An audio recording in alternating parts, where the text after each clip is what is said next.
what was your thoughts on this past tour that you went on in California? How do you think the kids reacted to the message, and what do you think was most impactful to you? Well, the first thing is I can't believe I've been doing this long, because I had a teacher come up to me and said, "You came to my school in 2008. So like, I was like, holy cow. And he goes, "I'll never forget the story you told about your friend David Tyree." The other thing I realized is, wow, I better say good things because people remember what I say. So all these dumb things I've said at any of the events anybody's ever been to, I apologize, because I'm sure you remembered that. So, because they don't only remember the inspiring things, they might remember the dumb things I've said, which I've said a lot of dumb things. But just as I get older, I can't believe the impact, whether it's with adults or kids or whether it's with a school, public or private, or whether it's a community event with all different ages and people, like how inspired they become, how impactful it was.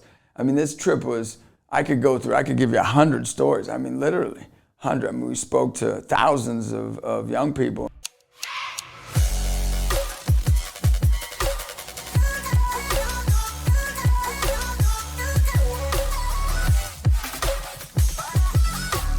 But one story I can share with you that really impacted me was I was at a school I've been to before, Cathedral High School.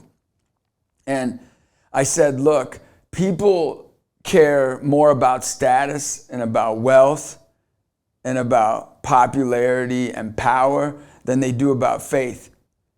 And that's why our country's in trouble. And I said, I'll prove it to you right now. And I said, how many of you haven't been baptized? Raise your hand. And one of the foundation members was there who brought us in, who paid for us to come in. And they're watching this go on. And I want to say over 50, but at least over 30 hands went up. And that's just the hands that went up of, 600 kids or 700 kids or whatever. So I don't think we realize the detriment we have in this nation of kids not having, one, eternal consequences for our actions. Think about that. Think about that. You got to think twice before you do something wrong when you have a relationship with God, because there's eternal consequences, heaven or hell. What about this? What are the traditions we hand down?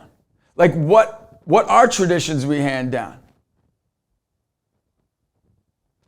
Like faith brings so many traditions, like Christmas and Easter, Thanksgiving. You can celebrate these things, but not with the depth, length, and breadth of somebody who has a deep-rooted faith. What about the mentorship and follow-up for any community in need? How about for the homeless? Look, people don't realize this, but most agencies are Christian or Catholic run that take care of the homeless, that take care of those in need. What about hospitals? Like a lot of these if all these Catholic hospitals start closing, right, we'd be in trouble if they can't take. The point I'm saying is that we're not investing, and I'm talking about as a culture, not just as a faith. I'm talking about as the American culture, that we're not investing and we're not promoting faith and faith-driven movements and experiences. Man, it challenged me this trip when I asked that question at that high school. And not only that, like these kids want the message of faith. Every event I went to, I went to one event where a kid comes up to me and says, look, he's a nationally ranked basketball player. Their team's number 16 in the nation, one of the schools I went to. And two of the kids that are nationally ranked, they're D1 guys. They're like, look, we need to start a Bible study. They're like, coach, they're like, man, we need a Bible study. And so like we're starting like Bible studies in these schools called huddles, like for our Catholic sports outreach. Point is this, is that these kids, young men, young women, they want faith. They desire faith. And they want to promote the faith. We have to make sure that we as a family, that we as a person are promoting services of faith. And that's what I ask you to do. How are you promoting the faith? How are you inspiring people to want to get invested into their churches, into a relationship with Jesus Christ, into a relationship with their family of faith. The other thing which was unbelievable is, I know a lot of people we know this. We have a family crisis in this nation. That's the reality. I mean, the lack of fathers. I tell our team here, our staff, I say, look, you better be ready for us to build orphanages 30 to 50 years from now.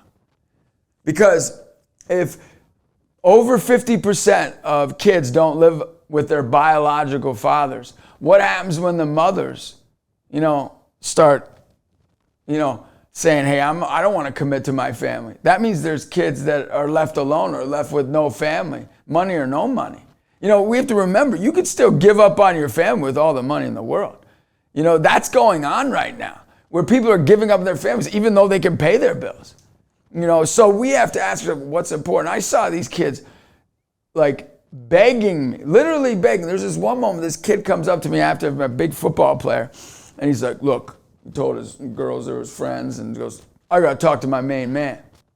And so he puts his arm around me. He goes, hey, I got to ask you for a favor. I said, what's that, man? His name was Derek. He goes, would you call my mom, and the message you just gave to us, would you give her that same message? Because my dad's been homeless my whole life. I've never met him. And I want you to encourage my mother, because she's my hero, and she's been going through a tough time right now. And if you could encourage her, that'd mean the world. I had tears running down my eyes, going, who am I? I'm not perfect. Anybody that knows me, I'm a sinner. I make mistakes. I mess up. But just because you make mistakes and mess up doesn't mean you can't go love somebody. The Bible says that above all, let your love for another be intense, because love covers a multitude of sins. It doesn't say stop loving because you made mistakes, but that's what we do.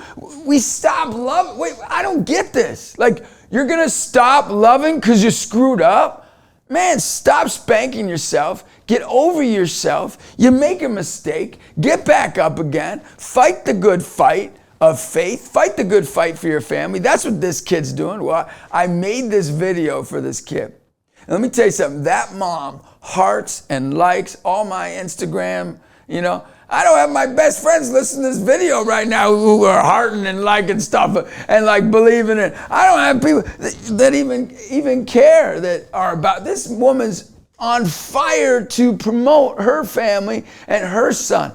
And she wrote to me on Instagram, and she wrote from her heart saying how thankful she was that her son Derek did this, as a mom, that he cares so much for his brothers and sisters, and he cares so much for me, means the world to me. And she actually didn't know how much she knew he cared, but didn't know in that way, and how much it meant that I sent that video. And I want to let you know that you all out there mean a lot to me, and your inspiration. You keep me going so I can keep bringing the faith to others, but I ask you to do the same. We have to bring faith, we have to bring family, we have to bring fun. The 3 F's.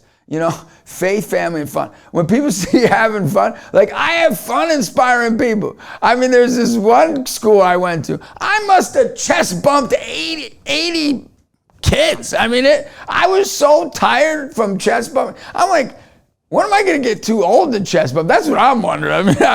But somebody asked me, why do you chest bump? I said, because you got to make sure you're having fun with your faith, and you're having fun with your family, and those are my brothers, man. I got to have fun. I wouldn't do it in an all-girls school, but I would do it at all-boy. I was in an all-boys school, and they just loved it. And that's what we've got to do. Every ounce of our energy, every ounce of our humanity, good or bad. The best is when somebody apologizes with all their heart, mind, soul, and strength, which kids were doing at these events. Every event, kids are hugging each other. I'm sorry, I want to do better. And they were thanking, every event, they were thanking each other. Oh man, thank you so much for you. We've got to apologize. We've got to say thank you. And also what they did was, every event they gave their lives to Christ. And we handed out thousands of Bibles. This tour taught me a lot. It taught me that we're not done till we're dead. It taught me we've got work to do, not just me, but all of us. And our families need us, our enemies need us, people need us to care beyond belief. And that's what I'm so excited about, a lot of the projects we got coming out. We have a film series coming out where we can kind of show you how you can do this, not through a teaching, but just through our witness on how we've lived it and lived our our faith, lived to be a family, and lived to be a person that has a lot of fun. So I think we need to have some more fun inspiring people. You know, we need to not be so dreary inspiring people. And I think we need to make sure to really bring the faith with excitement and with passion. And where does passion come from? People say, how do you stay energetic? Sure, I was made this way, but it's deeper than that. You know, I'm able to keep this energy consistent year in, year out for one reason. I look people in the eyes and I listen to their suffering. I ask you to do the same. To look people right in the eyes and go, hey, how can I be there for you? How can I walk with you? If you're a person of prayer, say, how can I pray for you? And listen. And when they share, like a friend of mine shared yesterday that his dad killed himself. His dad ended life. A friend of mine that I didn't know that this happened to him. I promise you that friendship will grow and you'll be able to walk them. And then when you go through a tough time, hopefully they'll walk with you. And I hope you'll walk with me too. If I ever go through a tough time, that you can cheer me on, that you can keep me going and let me know that, you know what, it's all right. It's all right. You can do this through Christ and through family.